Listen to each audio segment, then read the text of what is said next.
Gracias por escuchar los podcasts de Radio Nacional. Acceda a todos los programas en rtv.es/a la carta.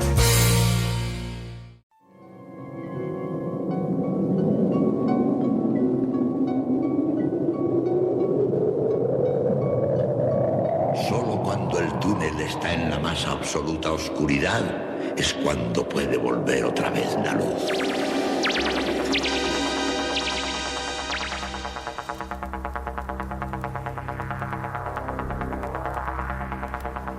Estás entrando en el espacio en blanco. Una puerta a nuevas dimensiones de la existencia. Una nueva perspectiva sobre la realidad. Espacio en blanco.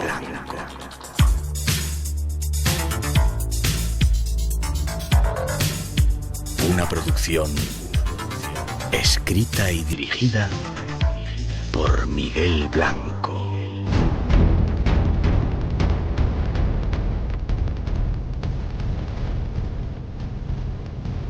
Hola, buenas madrugadas, llegamos, el misterio se abre aquí ante las ondas de Radio Nacional y eres bienvenido. Luego ya comenzamos en directo desde el estudio 101 de la Casa de la Radio, cuando son las 2 y 7, 1 y 7 en las Islas Canarias, con los saludos de todo el equipo que se encarga de realizar el programa esta noche. En la parte técnica, Paco Bermúdez y Manuel Linares, Natalia Sotillos en la realización y coordinación, Rosa Rodríguez en la locución y producción y Miguel Blanco, este que os habla. Un placer estar juntos de nuevo viajando por estos universos que nos interesan y ya veréis hoy cómo se presentan. Tenemos medios para vuestras comunicaciones esta noche. Estos son nuestros medios de contacto. El teléfono gratuito del directo 900-137-137. Nuestro email espacioenblanco@rtv.es. El WhatsApp 633 50 50 11.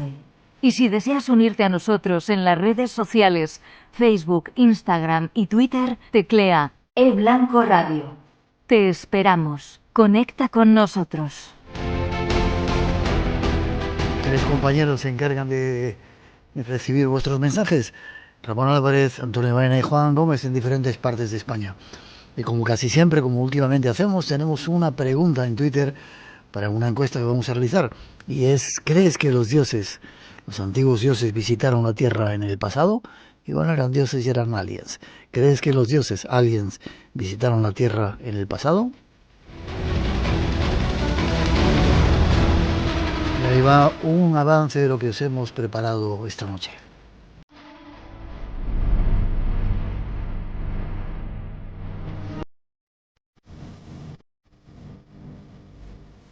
Nuestro programa de hoy va a intentar dar datos a misterios que llevan años ocultos sin encontrar una respuesta válida. Muchos serán nuestros argumentos. Hablaremos de la supuesta presencia de humanoides en nuestro planeta y del misterio de las calaveras de cristal. Analizaremos también con las últimas noticias el caso ovni más famoso de España. Y terminaremos dando un repaso a esas culturas antiguas, desconocidas y ya desaparecidas, donde algunos insertan a los dioses o a los aliens ancestrales.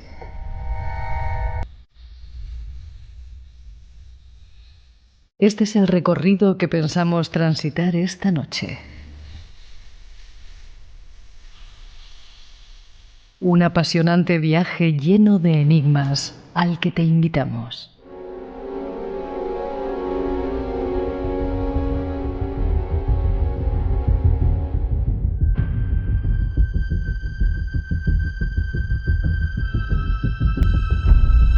Esos son, entre otros muchos, los temas que nos esperan esta noche.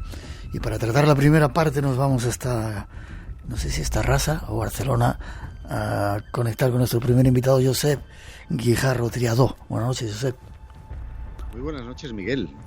Barcelona. En Barcelona estoy, nací en Terrassa, pero te hablo desde Sant Quirze del Vallès, que es una población relativamente pequeña, muy bien situada, unos 20 minutos en coche cuando no hay tráfico, cuando no hay colas, lógicamente, de Barcelona, muy cerquita de un aeropuerto, y que es famosa en todos los noticiarios porque aquí es donde se lían las colas todas las mañanas, así que... Vaya. Escritor, periodista, reportero en radio, prensa, televisión, ha hecho un montón de programas aliens ancestrales últimamente, ¿verdad? ¿O así se llamaba? Sí. Bueno, traducido extraterrestres, el Aliens Ancestrales es mi libro en editorial Ciérnaga, que ya va por la 5ª edición. Cosa que me llena de orgullo y satisfacción. Sí, señor. Fuiste redactor jefe de la revista Más Allá y director de Karma 7, de esa revista decana. ¿Y cuántos temas investigados, verdad, Josep? ¿Cuántos años ya dando vueltas por ahí por el mundo en montones de aventuras, verdad? Bueno, tú lo sabes porque hemos coincidido en algunos viajes por el mundo, pero es verdad que un servidor ya lleva unas cuantas canas peinadas. Y he tenido la enorme fortuna de viajar, de conocer gente, de aprender de todos ellos y de las situaciones que te marca esa agenda que es la vida, y que en mi caso pues se ha dedicado muy, muy a fondo en el tema de los ovnis, del que tengo que confesar soy profundo creyente, pero que todavía no tengo todas las respuestas. Ya, como a muchos nos pasa. ¿Sabes? Me acuerdo de un programa con José Luis Col hace montones de años, ¿te acuerdas? Sí. Wow. Mira si me acuerdo que no sé, esas casualidades de la vida, ¿no? Que me saques este tema ahora. Sí. Ya sabes que tengo poderes, por eso lo saco. Hace 2 semanas lo he digitalizado y quiero subir cuando tenga un ratito al segundo canal que tengo, que es una especie de hemeroteca del misterio donde voy metiendo todas las cosas que voy digitalizando, pero es que hace 2 semanas que he digitalizado ese precisamente. Pues lo quiero ver, ¿vale? Tienes un canal, bueno, has dicho ya 2, yo sabía de uno. Esos canales que ya se montan, ¿no? El canal en el que habitualmente pues hago mis directos y participo de mis cositas es el Josep Guijarro Canal Oficial, así se busca en YouTube, y luego tengo uno personal, pues donde la mayoría de vídeos son privados porque son cosas familiares y demás, pero hace unos meses atrás digo, tengo que hacer espacio en la biblioteca porque si no los libros me van a devorar, y la mejor manera de hacerlo es quitando vídeos VHS. Entonces, bueno, van saliendo reliquias de hace un montón de años en las que tú y yo pues participábamos, como la tabla redonda que también subí no hace mucho. Wow. Me acuerdo, yo tengo grabada ahí una frase tuya que decías: bienvenido al teatro de la televisión, aquí todo es mentira. Y es verdad, en la tele se cuentan muchas cosas, se cuentan además muy rápidas, pero es un medio dedicado a la sensación, a despertar las emociones, no a contar información, no a contar la verdad. Bueno, aquí estamos para contar informaciones y si podemos parte de la verdad. Empezamos, si te parece, ¿vale, Josep? Me parece perfecto. Un placer que estés con nosotros, no te lo he dicho, ¿vale? Igualmente, Miguel. Nos vamos... Mira, dicen que desde Mollet del Vallès en Barcelona están contemplando la luna y nos mandan saludos para ti. 12:15, 1:15 las Islas Canarias. Nos vamos a tratar de sacar algunas informaciones de temas que son candentes, ya veréis.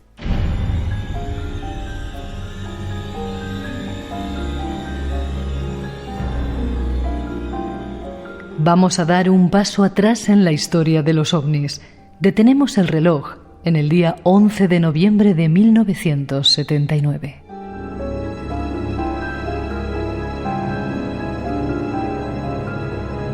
Ese día ocurría esto. Barcelona, TAE 297. Dígame. Confirmo que tenemos algún tráfico próximo a nosotros, a nuestra izquierda, aproximadamente unas 4 o 5 millas. 297, en negativo, no hay tráfico notificado. Tenemos 2 señales de luces rojas, como a unas 3 millas a las 10 de nuestra posición. Aproximadamente a la misma altura. A las 10 de la posición, a unas 3 millas a la izquierda de su posición ahora. Afirmativo. TAE 297, recibido, gracias. Sí, cuando pueda me informa usted sobre ese tráfico. 297 no tenemos información de ningún tráfico procediendo en esa ruta. Es usted el único que procede Ibiza-Alicante. Muchas gracias, es posible ese tráfico, sí. Era el caso Manises, uno de los incidentes ovni más intrigantes de la historia. Esta noche queremos recuperarlo porque nuestro invitado trae datos nuevos y exclusivos sobre él. Os ofrecemos otra secuencia sonora de aquel día. Barcelona, buenas noches, TAE 297. TAE 297, buenas noches. Responda a Alfa 30361, autorizado, llame a Alicante. Alfa 3036, librada 210 para 330, llamaremos Alicante. TAE 297, Barcelona, ¿me puede confirmar a ver si oye alguna señal de emergencia en frecuencia 215? ¿Puedes repetir en Barcelona, que es que no hemos recibido? Si me confirma, a ver si oye en frecuencia 21.5 alguna señal de emergencia. Afirmativo, ponemos 21.5 y estamos a la escucha y le avisaremos si recibimos algo. 297, gracias. Una estación llamando el 121.5.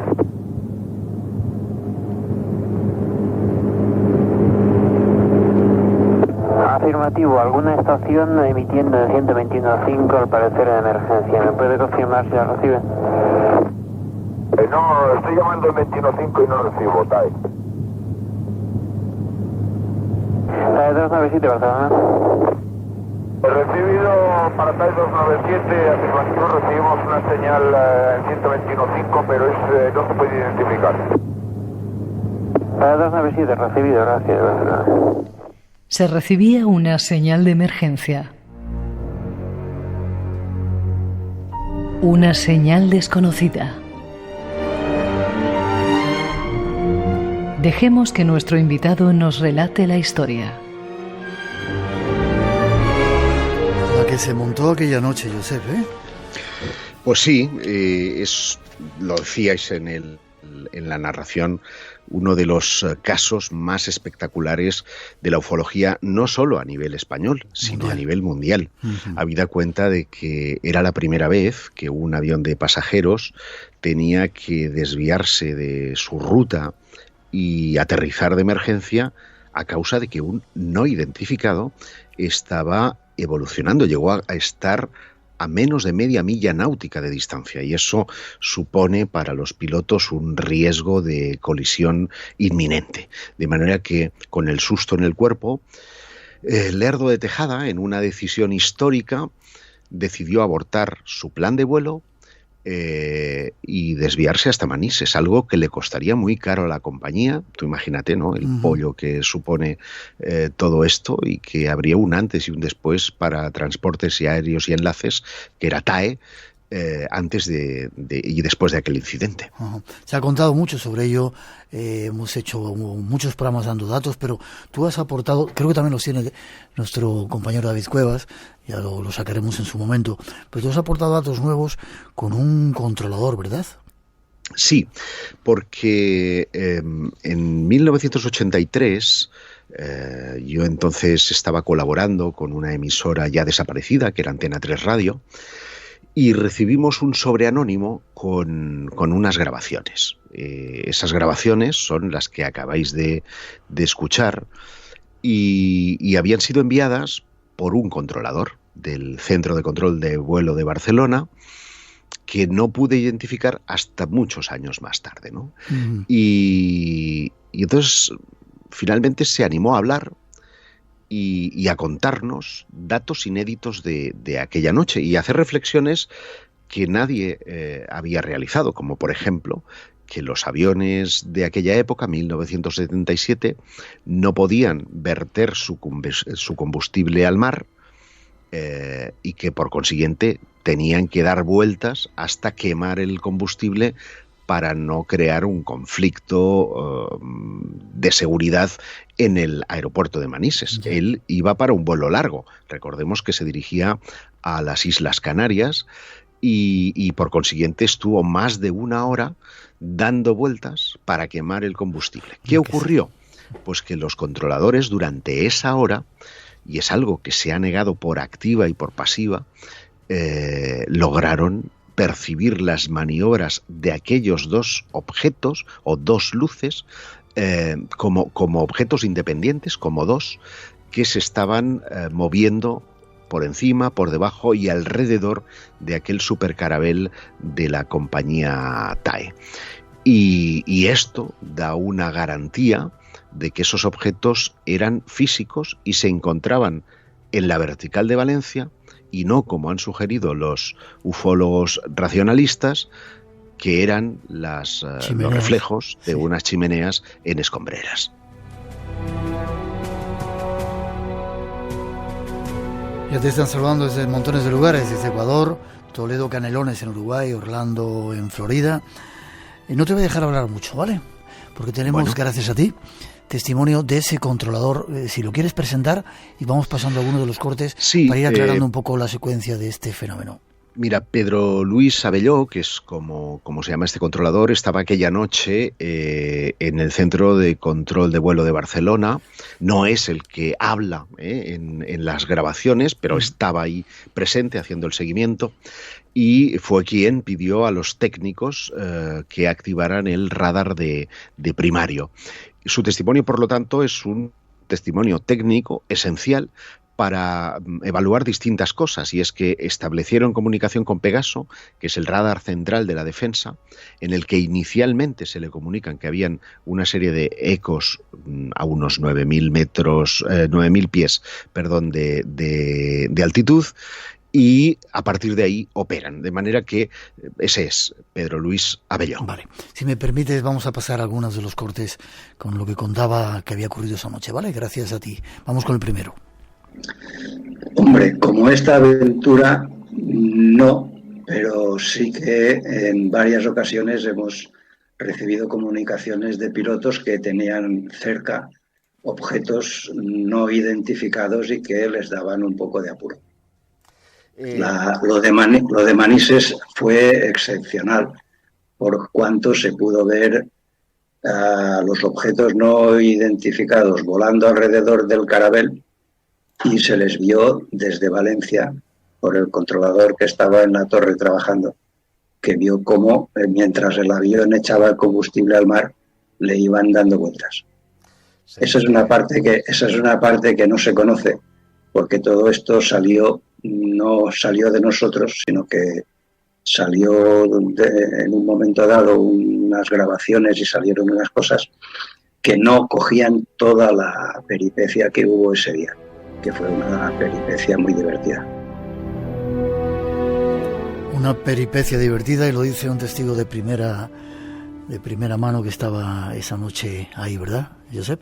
Sí, y además él explicaba que en aquellos años, estamos hablando de mediados finales de los 70, no había noche que no hubieran ovnis, ¿no? Y esto es muy curioso porque la fenomenología, al menos a nivel de técnicos, ha ido bajando con el tiempo hasta ahora, que parece haber un repunte bastante interesante. Y claro, de repente aquellos controladores que más o menos pues ya están acostumbrados a que algún avión les diga, oye, ¿me pueden identificar si hay algún tráfico próximo a nosotros?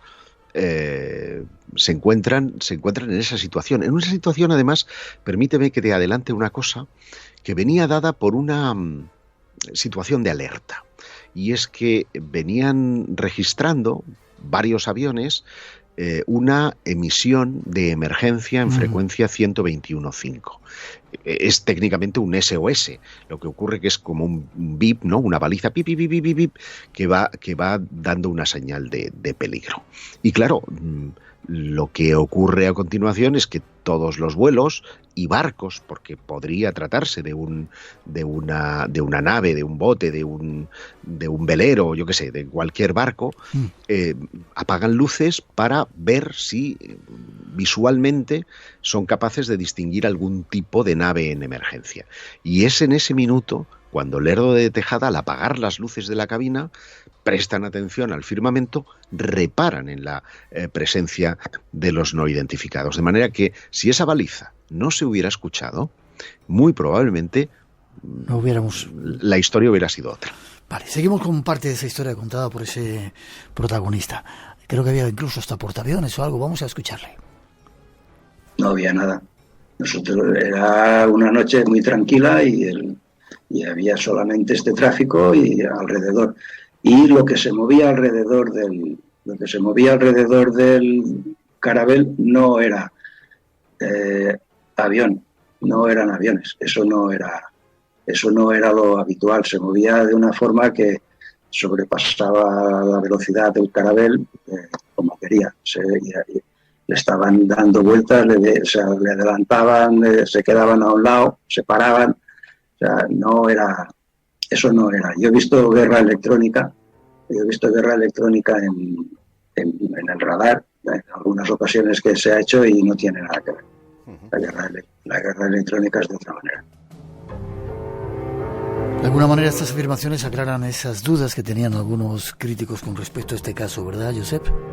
Sí, porque casi de inmediato a que el incidente Manises fuera divulgado en prensa, un ufólogo racionalista, que es Vicente Juan Ballester Olmos, vino a explicar el suceso en base a que el portaaviones Iwo Jima estaba cerca de Castellón y que estaba participando en unas maniobras en las que empleaban guerra electrónica. Entonces, bueno, pues venía a decir, mire, seguramente esto eran aviones que despegaron del Iwo Jima y las interferencias electrónicas pues eran debidas precisamente a esta cuestión de guerra electrónica. Ya habéis visto que el radarista lo niega, pero es que además hay un dato revelador que lo dice el propio informe, y es que la Sexta Flota, que efectivamente estaba ahí, no estaba en Iwo Jima y no estaba en Castellón, estaba bastante más lejos porque las maniobras habían acabado hacía ya más de una semana. Vale, vamos con otro corte de Pedro Luis Abelló, que nos da más datos de este extraño incidente y que él vivió en primera persona. Pero en ese momento de eso no se hizo nada. Lo que pasa que nosotros no teníamos ningún interés en hablar de esto porque, además de ser un hecho, entre comillas, habitual que pasara esto, no nos correspondía a nosotros contarle nada a nadie de un suceso de este tipo. Lo que no sabe la gente es que sí salieron cazas de Albacete detrás de los objetos voladores no identificados y que volvieron de mala manera. Volvieron sin electricidad y tuvieron que aterrizar como pudieron. Porque los objetos estos, y yo los sé de una fuente bien informada y que se preocupó de conocer el tema, que en ese momento salieron dos cazas y los objetos estos, los aparatos, lo que fuera esto, pues eran superiores técnicamente a ellos, pero muchísimo. Jugaron con ellos y se fueron cuando se cansaron. Y los cazas volvieron a Albacete pues sin haber conseguido establecer ningún tipo de contacto que pudiera aclarar el tema. Esto es lo que pasó y que fue pues toda una peripecia. Unos señores que se encontraron con unas cosas que no comprendían, que tuvieron que aterrizar porque no les quedó más remedio, y que luego la prensa, por las razones que fueran, pues incluso llegaron a decir que Lerdo de Tejada, que era lamentablemente el hermano de uno de los implicados en la matanza de Atocha, pues ya era una persona que se dedicaba a hacer tonterías, pues que se inventó lo de los ovnis para justificar que el avión pues tenía un problema y que tenían que aterrizar. Si el avión no hubiese tenido un problema, no se hubiesen pasado una hora volando quemando combustible. Y además nosotros somos testigos, no solamente yo, sino otros, somos testigos de que lo que había allí no era un problema del avión, sino que era otro tipo de cosa. Hubo muchos testigos esa noche que vieron esas extrañas luces, como esta noche que están escuchando desde Mombiche en Ecuador, desde Canadá y desde Guatemala también. Te mandan saludos muchos de nuestros oyentes que están fuera de España y todos los que están aquí sintonizando en nuestro país. Eddie Ayala desde Guatemala. Déjame que ponga el último y sacamos conclusiones, ¿te parece? El protagonismo de que un avión de pasajeros se vea obligado, ¿no?, a desviarse de la ruta y aterrizar. No, ahí hubo una época que parecía que era prácticamente continuo, ¿no? Cada mes, cada 2 meses tenías alguien que decía que estaba viendo algo que no era lo habitual. Entonces llegó un momento que, como nadie les hacía caso y que además encima quedaban como tontos, pues la gente dejó de notificar de estas circunstancias. Pero hubo una época en estos años que sucedían periódicamente pues avistamientos y algunos se asustaban. Cuando te lo decían era porque lo veían muy cerca y no las tenían todas consigo. Ahí está el testimonio en primera persona, pero de Luis Abelló, un controlador que estaba ese día, esa noche famosa, viendo el extraño incidente. Creo que no te dejan hablar, ¿no, Josep? ¿Se te ha ido la luz? Pues es una situación muy extraña lo que acaba de ocurrir, porque de repente todo se ha ido a negro. Y no es que un servidor haya bebido, no, nos hemos quedado sin electricidad y, por lo que veo, no solamente en la casa, porque también fuera se ha ido la luz. Por lo tanto, no es estoy a oscuras 100%.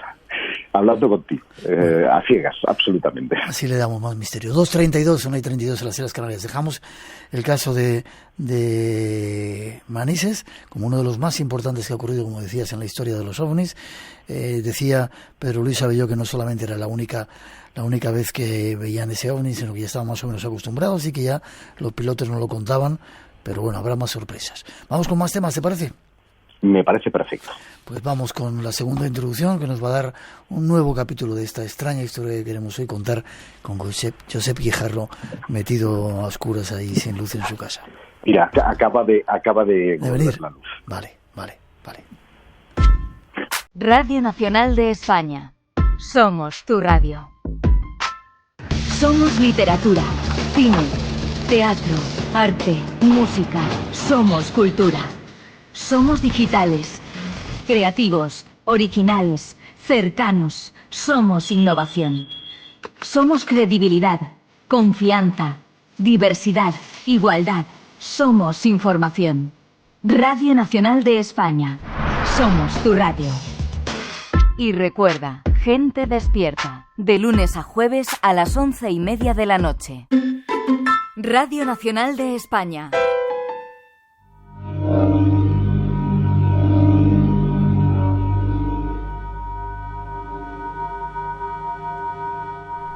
Vamos ahora con otro inquietante aspecto de este fenómeno que hoy analizamos, los humanoides. Entre los casos más famosos que se han registrado en el mundo, resalta el famoso caso Voronezh. Nosotros mismos tuvimos la oportunidad de cubrir este evento en el ya lejano año 1989. Os dejamos con parte de la información recogida por nuestros compañeros de Televisión Española. En los últimos días todos hemos estado atentos, especialmente a una noticia. Desde hace algo más de una semana, numerosos científicos soviéticos estudian las huellas de un extraño fenómeno ocurrido en la ciudad de Voronezh. Según diversos testigos, un objeto volador no identificado se posó en un parque de la ciudad. Los testigos de este aterrizaje fueron varios niños, unos niños que han relatado de forma muy parecida, muy similar su experiencia. Y esos mismos niños han explicado para Informe Semanal cómo era aquella nave y los seres que descendieron de ella. Por cierto, que el equipo de Televisión Española ha sido el primero de una televisión no soviética en hablar con ellos. De la nave salieron 3 seres. Eran altos, más altos que la gente normal. Llevaban una especie de gorros, gabardinas azules y botas altas, del mismo color que la nave. Anduvieron por este lugar durante unos minutos. Más tarde entraron dentro de la bola. La nave comenzó a elevarse lentamente y desapareció. OVNIs y humanoides. Busquemos más datos. Un capítulo más en este extraño universo de las visitas. Yo lo recuerdo con mucho cariño. Estás ahí, Josep, ¿verdad? Estoy, perfectamente. Vale. Lo recuerdo con mucho cariño porque fuimos, después de nuestros compañeros de Televisión Española, de los primeros en hablar con los muchachos y con nuestro corresponsal en Moscú para que nos contara esta extraña historia. ¿Qué opinas de ella? ¿Era porque ya llegaba la perestroika o se acababa y había que meter noticias para que la gente no pensara en extrañas historias? ¿De ahí llegaban los extraterrestres? Bueno, no. Yo creo que estábamos ante una notición del siglo. Y yo recuerdo, estaba en el Hotel Corona de Aragón, desayunando con Bruno Cardeñosa y vamos, el telediario de Televisión Española efectivamente dio la noticia, digo desayunando, no, era comiendo, y dio la noticia, abrió creo el informativo de ese día con la noticia de Voronezh. Y además lo peculiar es que era un despacho de la agencia TASS, de la Agencia Oficial de Noticias, y por consiguiente esto venía respaldado por el gobierno ruso. Luego vinieron muchas noticias, llamémosle confusas o contradictorias, que yo creo que ahí sí ya intervino el aparato del poder o del Partido Comunista en este caso, ¿no? Porque aquellos chavales, y tú lo sabes bien porque tuviste oportunidad de hablar directamente con ellos, se vieron en cierta medida relegados, apartados. Sus familias no volvieron a ser igual. Es decir, allí hubo una operación silencio absolutamente premeditada, ¿no? Y eso para mí le da un relieve. Un relieve que además tiene una segunda derivada, y es que aquel mismo día se producía en Conil de la Frontera un avistamiento que era uno más de los que un grupo de chavales venía registrando durante noches consecutivas, con seres que eran muy parecidos, porque tú recordarás que uno de los humanoides observados en Voronezh era como que llevaba una especie de túnica y una especie de círculo en el pecho, y ellos describieron exactamente eso, es decir, un tipo con una especie de capa o de albornoz, para entendernos, que luego se estaría pasando una lucecita del pecho de uno al pecho de otro para después hacer una especie de montoncito de arena en el que se ocultarían, y al levantarse ya lo harían transformados como seres humanos que se perderían en el paseo marítimo de Conil. Claro, esto es el acabose. Estamos hablando de dos casos que se relacionan en cuanto a fecha y en cuanto a tipología de humanoide, y que abrieron la veda a una historia verdaderamente asombrosa de los ocupantes de los ovnis, que es un tema verdaderamente fascinante.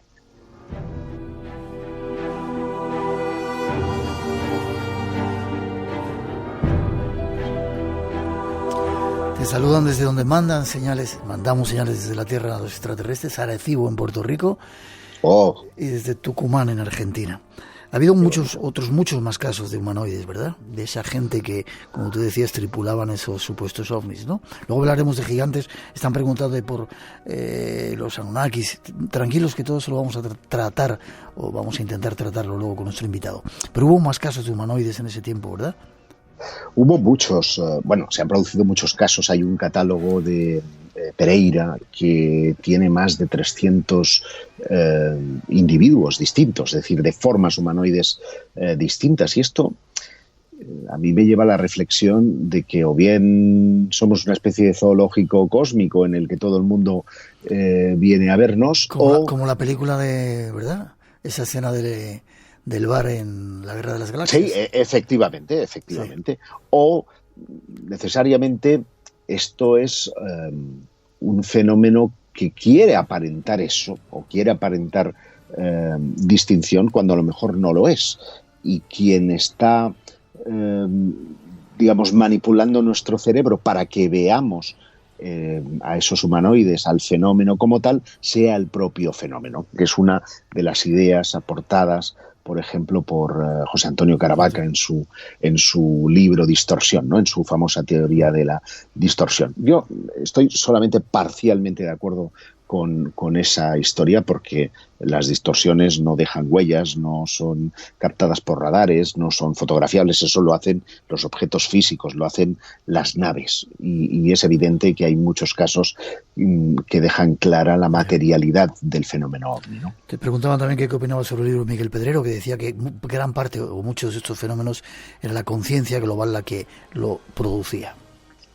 Sí, yo a Miguel lo aprecio un montón, le considero uno de los mejores investigadores de ovnis españoles, pero no estoy de acuerdo con ese planteamiento, porque ¿sabes qué pasa? Que ahora parece que prima el escepticismo, ¿no?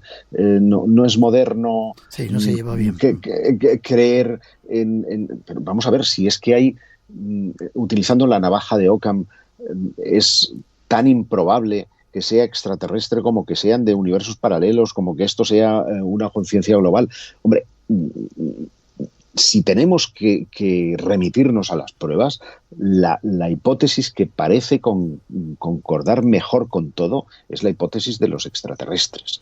A partir de ahí, insisto, que haya una especie de mente global que es capaz de interaccionar con nosotros, bueno, son teorías, pero son tan indemostrables como la de los universos paralelos, como la de los seres dimensionales, que encajan con aspectos concretos del fenómeno ovni, pero no en su globalidad. Vale, dejamos ahí ese otro punto para que cada uno saque sus conclusiones.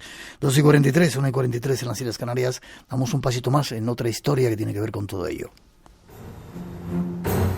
En Radio Nacional tenemos las noches más llenas de misterio de la radio. Adelante, disfrútalas. Estás en Espacio en Blanco, con Miguel Blanco, en Radio Nacional de España.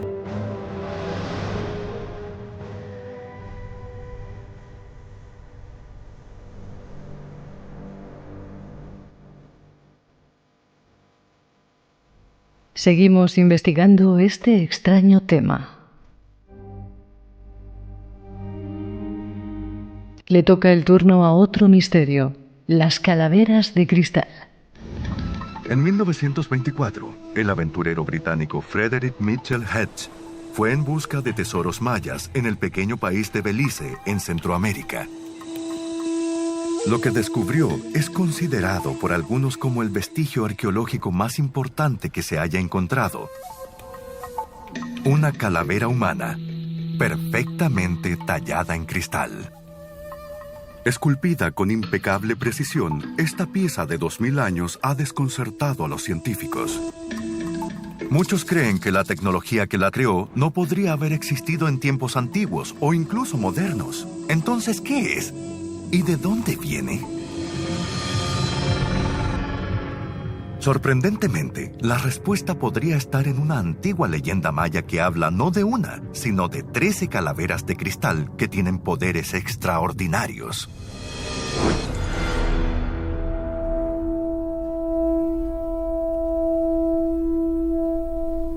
El misterio de las calaveras de cristal. Un tema que ha vuelto a la actualidad con la aparición de un nuevo cráneo. Nuestro invitado nos presenta el caso, una talla de cuarzo que muestra una calavera de cristal.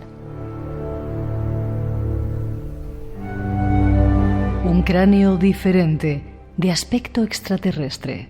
Tras años de investigación hacemos público el informe de Charo Lozano y Joseba Orraca. Conozcamos algo más de todo ello. Otro de los máximos misterios de este mundo en el que estamos, uno de ellos, es el de las calaveras de cristal, ¿verdad, Josep? Sí, calaveras míticas, ¿no? Porque a todos tenemos en la mente esa famosa película de Steven Spielberg, Indiana Jones y la calavera de cristal, cuya forma evoca de alguna manera esas morfologías extraterrestres o grises a las que nos ha acostumbrado el mismo cine y ciencia ficción. Pero hay que decir una cosa, y es que ninguno de los cráneos de cristal que hoy por hoy han sido puestos a disposición de la ciencia para su estudio han podido ser autentificados como cráneos precolombinos. Esto es una realidad, a pesar de que, y tú habrás estado igual que yo en el Museo de Antropología Nacional de México, sí, en algunas de sus vitrinas ves calaveras de cristal. Pero insisto, son calaveras que han llegado a los museos como donaciones de personas que las han encontrado, pero ninguna de ellas ha podido certificarse como precolombina. Porque, y ahí está lo interesante, la mayoría de los estudios que se han hecho sobre esos cristales, que es cuarzo de roca o cristal de roca, permiten seguir la herramienta con la que fueron esculpidas. Y claro, como la ciencia dice que el cuarzo, que es el más resistente de los materiales, solamente tendría que haberse utilizado el diamante para poder pulir con esa perfección esas superficies, como esas herramientas de diamante no llegarían hasta el siglo XIX o más tarde, pues no pueden ser precolombinas porque esa tecnología es así. Ahora, ¿y si no fuera así? ¿Y si hay una tecnología detrás que nos llama la atención? Bueno, pues eso es lo que merece la pena seguir investigando.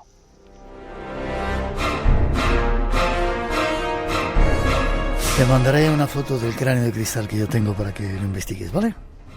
Bueno, a mí me encantará ver tu cráneo de cristal y ojalá se pudiera determinar que no fuera una de esas herramientas de joyero, herramientas rotativas, que es como les llaman, del siglo XIX, ¿no? Las calaveras de cristal más famosas, por ejemplo, hay uno en el Museo Británico que apareció en 1881, apareció en la tienda de un antiguo anticuario parisino que se llama Eugène Vauban. Hubo otra que todavía está en París, en el Museo del Muelle Branly, y que fue sometida a pruebas científicas entre 2007 y 2008, es decir, es relativamente reciente, por el Centro de Investigaciones y Restauración de los Museos de Francia. Bueno, pues se llevaron a cabo más de 3 meses de análisis y llegaron a la conclusión de que no era precolombino porque mostraba muestras de pulido y lijado hechos con herramientas modernas. Y sin hablar de la que supongo me preguntarás a continuación, está también otra que es el conocido como cráneo smithsoniano, que se conserva en otro museo también, en el Nacional de Historia Natural, en el Departamento de Antropología, y que llegó hasta el Instituto Smithsoniano en 1992 de forma anónima. Y en una carta el donante afirmaba que era un artefacto azteca procedente de la colección de Porfirio Díaz. Bueno, nunca se ha podido verificar, pero es un cráneo, el más grande de todos, que pesa 14 kilos, tiene 38 centímetros de envergadura y bueno, a pesar de que se expone como falsificación moderna, se dice que es falsificación moderna porque han llegado a la conclusión de que fue moldeado con un carburo de silicio, que es un abrasivo moderno, y por consiguiente tampoco se puede verificar. Bueno, hay otras cuantas. Yo he tenido la oportunidad de ver algunas en otros lugares del mundo muy, muy impresionantes, pero tú has descubierto, o te llegó a tu canal, otra extraña calavera a la que le falta una parte, ¿no? ¿Me dejas que nos la adelantas y ponemos el testimonio de Charo Lozano y José Borraca, que son algunas de las personas que... Yo solamente te cuento cómo apareció esta historia, porque es verdad que esto lo preparé en una entrevista, pues hará cosa de un mes, pero el asunto de la calavera viene coleando en grupo privado desde hace unos cuantos años, porque Charo y Joseba que tienen un grupo que se llama el Grupo UFO, accedieron a ellos a través de Internet. Pones OVNIs España o UFO España y el primero que te sale es Grupo UFO. Y entonces eso es lo que hizo el señor que les proporcionó uno de los juguetitos más asombrosos que habrían podido ver sus ojos. Y es que la calavera de cristal que les mandaron era una calavera de cristal de un aspecto claramente alienígena. Vale. ¿Me dejas que pongamos lo que ellos cuentan? ¿Cómo no? Vamos con ello.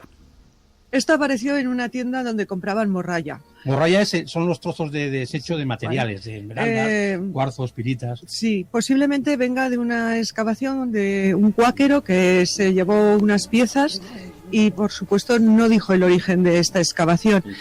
Por lo que hemos ido estudiando, hemos estado buscando civilizaciones que pudieran trabajar el cuarzo y que nos pudieran dar una pista. Y todo orienta hacia lo que es Mesoamérica, sobre todo a las culturas mixteca y mezcala, que trabajaban con cuarzo y hacían pequeñas figuras que son muy interesantes porque utilizaban un método de pulido muy similar al de esta pieza. Nosotros desde el principio trabajamos con dos hipótesis, como hacemos siempre, una que confirma que esto es algo extraño y otra que lo desmienta. Bien, para desmentir que esto sea algo extraño había que descartar que se tratase de un souvenir que se había dañado, que un turista había comprado y lo había descartado, ¿no? Entonces, tras los análisis en laboratorio, tras la visita a la Universidad de Zaragoza, que nos empezaron a dar los datos de cómo se había pulido, ¿no? Porque lo importante de estas piezas de cuarzo, lo que ha descartado la infinidad de calaveras de cristal de rasgos humanos ha sido su pulido. ¿Qué pasa? Pues que hace 1000 años no se podría pulir una pieza con una muela mecánica, pero a día de hoy sí se podría imitar la técnica de desbaste que tiene esta pieza. Los daños que presenta la pieza, algunos rasgos de las mismas que nos ha ido confirmando, por ejemplo, desde la universidad y otros expertos, indican que casi con toda probabilidad fuese tallada a mano durante generaciones. Que el daño que tiene la pieza se pudo producir o bien durante la excavación o en su manejo. Pero no se descarta que la pieza ya estuviese dañada y que ese canto rodado, porque asemeja a la cabeza alargada, fuera aprovechado por estos artesanos para darle esa forma que querían reflejar lo que habían visto. De hecho, en la universidad nos comentaron que le falta la mandíbula de abajo y, bueno, pues no está pulida completamente la pieza. Hay zonas que falta todavía pulirla, sobre todo en la zona de lo que son los dientes. Nos comentaban que posiblemente se rompió la mandíbula intentando hacerla porque por la estructura que tiene parece ser que tenía la boca entreabierta y que la desecharon, que dejaron la pieza como que no servía.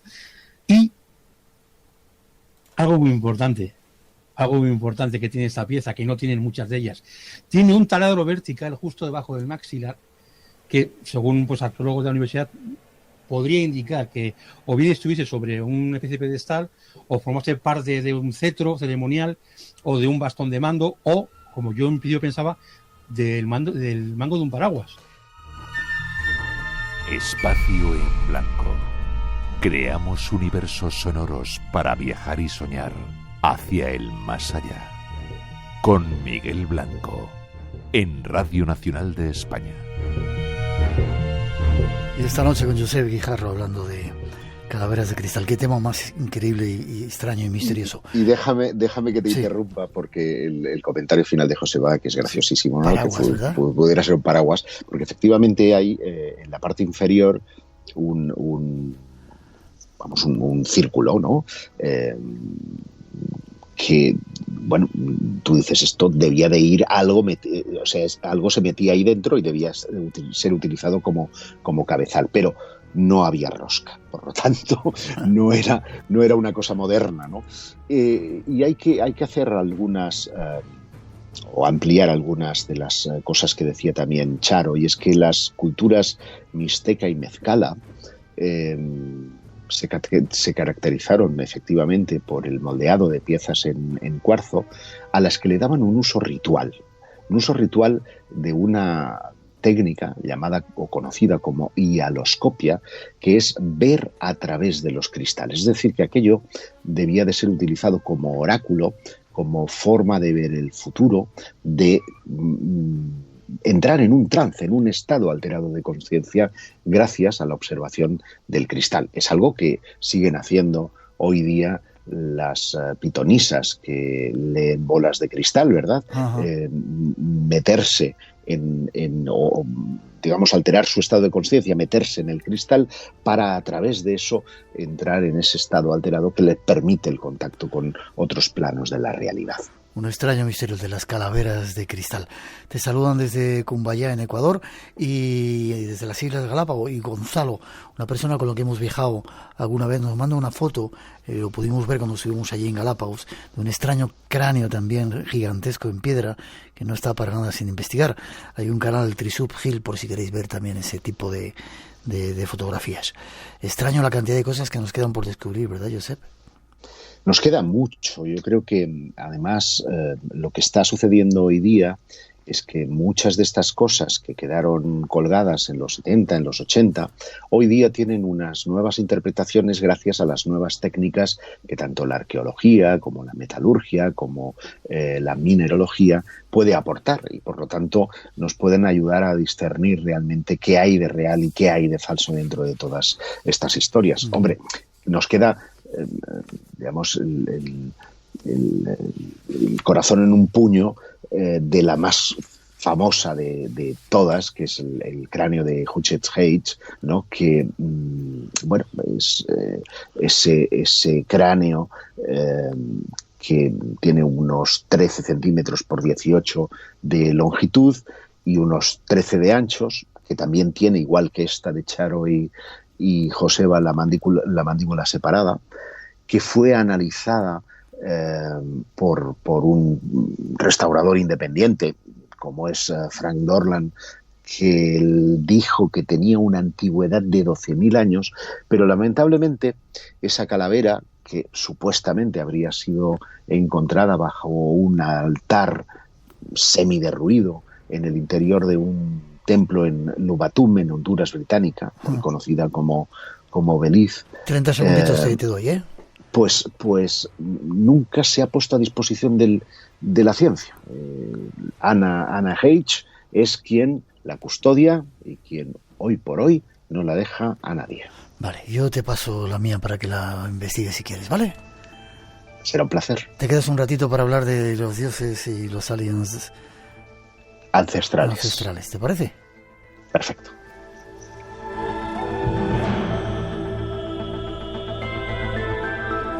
Hablando de dioses, estamos haciendo esa pregunta. ¿Crees que los dioses primigenios, antiguos, aliens ancestrales nos han visitado en el pasado? Y algunos dicen que sí, que en cambio se han quedado atrapados en este mundo, que están aquí entre nosotros. Hacemos una mínima pausa. Llega nuestro compañero José Luis Aragón para traernos las noticias de las 3, las 2 en las Islas Canarias. Nuestras redes sociales están en marcha, de Blanco Radio en Facebook, Twitter e Instagram.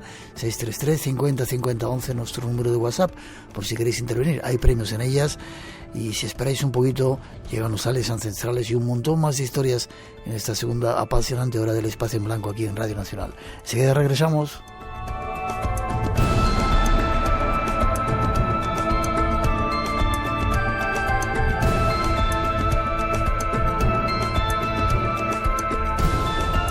Espacio en Blanco. Buscamos respuestas a los misterios de los hombres y las mujeres del siglo XXI. En Radio Nacional de España, con Miguel Blanco.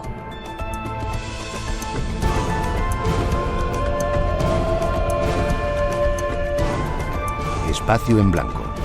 Tu cita con lo desconocido. En Radio Nacional, con Miguel Blanco.